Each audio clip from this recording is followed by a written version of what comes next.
Oke, halo teman-teman semua, selamat datang kembali di channel ini.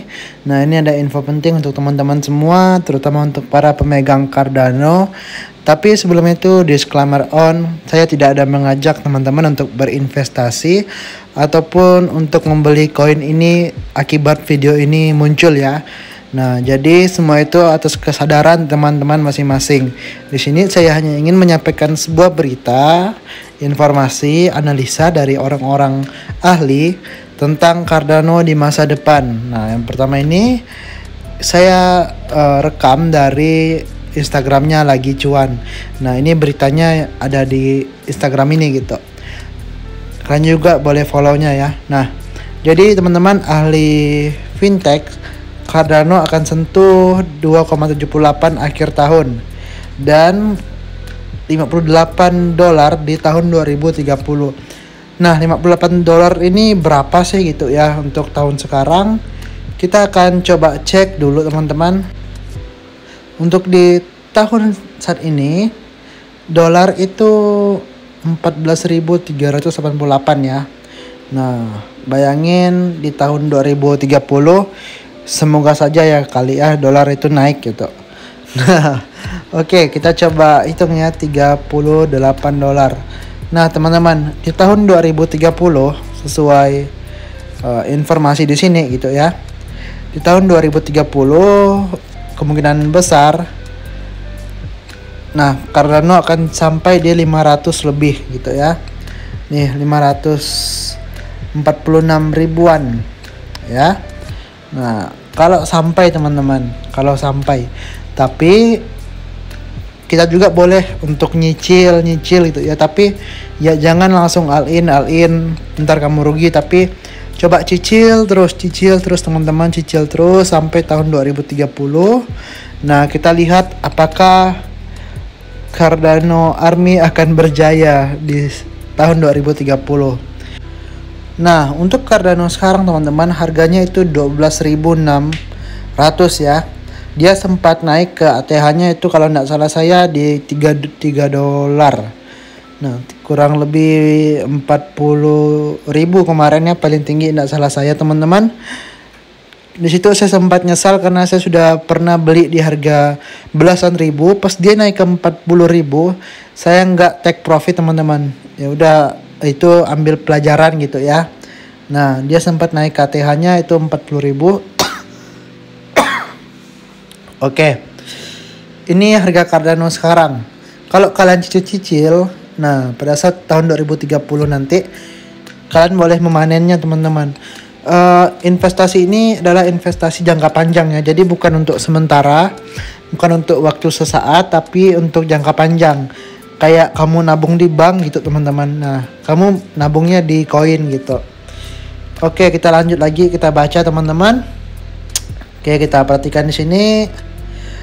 Vendor.com telah mensurvei 33 ahli fintech untuk melihat dan menilai potensi Cardano di beberapa tahun ke depan. Dari 33 ahli tersebut terdapat dosen senior Universitas Brighton Paul Levy, ada juga CEO dan salah satu pendiri CoinSmart, Justin Hartzman. Oke, agak susah namanya teman-teman. Dan CEO Index ya. Nah, ini Bilal Hammond. Oke, nama-nama mereka agak susah disebutkan. Terus di sini berikut hasil survei terkait harga ADA. Nah, singkatan Cardano itu ada ya teman-teman. Nah, di akhir tahun itu di akhir tahun 2022 dia sempat nyentuh di 2,79 dolar. Terus di akhir tahun 2025 ini perkiraannya dia menyentuh 8,18 dolar.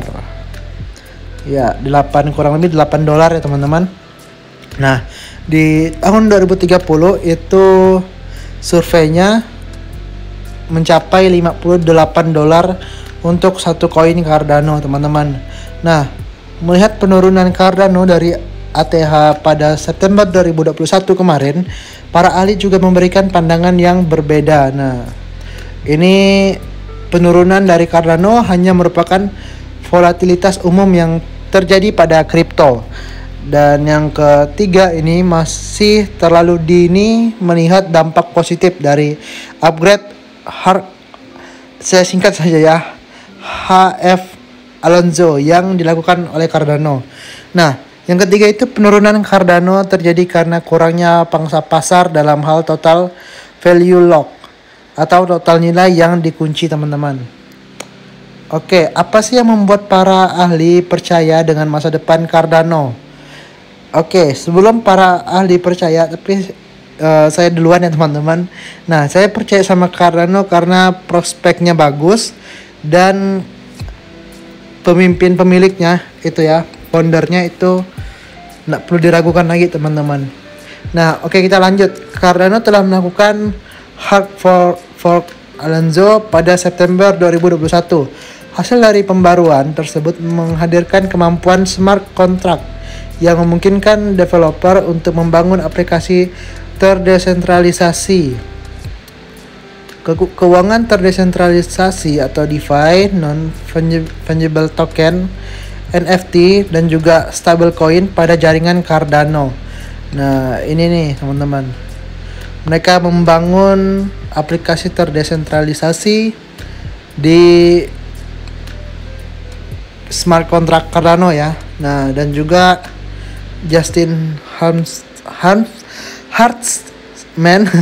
CEO CoinSmart, percaya bahwa ekosistem Cardano masih dalam tahap awal pasca pembaruan kemarin. Nah, Hartman percaya bahwa dalam jangka panjang akan berkembang. Betul, teman-teman. Banyakan para pemegang Cardano juga percaya bahwa suatu saat nanti Cardano akan melambung ya. Oke, selain itu teman-teman, tim pengembang Cardano yang tergabung dalam input-output global telah melakukan upgrade Plutus yang diterapkan di blockchain Cardano. Mereka mengatakan bahwa pembaruan ini berfungsi untuk meningkatkan batas unit memori per blok untuk script Plutus di blockchain Cardano. Oke teman-teman, sebelum kita lanjut, ini kalau kalian dengar berisik itu lagi hujan ya. Nah, oke, kita lanjut ya. Setiap script Plutus, program perangkat lunak khusus Cardano, akan dapat memanfaatkan 14 juta unit memori setiap blok Cardano.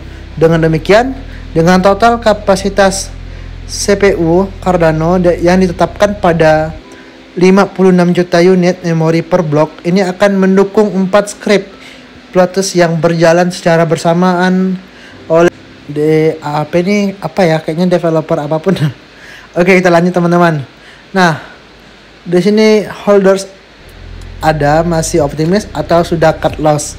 Jadi teman-teman, bagaimana kabar kamu sekarang? Apakah kamu sudah cut loss atau ya kamu biarin Cardano sampai dia melambung tinggi suatu saat nanti?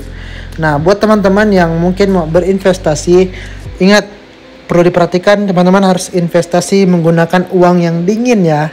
Uang yang dingin artinya uang yang tidak kamu pakai, tidak kamu ambil-ambil. Karena pelajaran saya pribadi, saya invest, lalu saya butuh uang, ya mau tidak mau saya tarik teman-teman. Itu yang buat ruginya ya.